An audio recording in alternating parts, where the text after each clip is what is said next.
আবার একটি সংগ্রাম, একটি আন্দোলন, আবার একটি যুদ্ধ।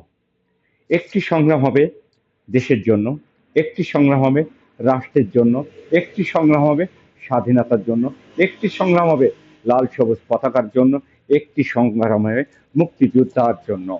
আমরা আসুন না আবারও সংগ্রাম গড়ে তুলি, আবারও স্বাধীনতার পক্ষে দাঁড়াই। আমরা নিরীহ মানুষের পক্ষে দাঁড়াই, আমরা জনগণের পক্ষে দাঁড়াই। আসুন না আমরা আবারও উচ্চ সঙ্গে বলি, জয় বাংলা, জয় বঙ্গবন্ধু, জয় হোক মেহনতি মানুষের। আমাদের নেতা বঙ্গবন্ধু শেখ মুজিবুর রহমান জাতির পিতা। আমরা তাকেই সাপোর্ট করব, যে আমাদের রাষ্ট্রকে ভালোবাসে। আমরা তাকে সাপোর্ট করব, আমাদের এই অসহায় মানুষকে যারা ভালোবাসে তাকে। আমরা আসুন না আজকের আবারও নতুন করে সংগ্রাম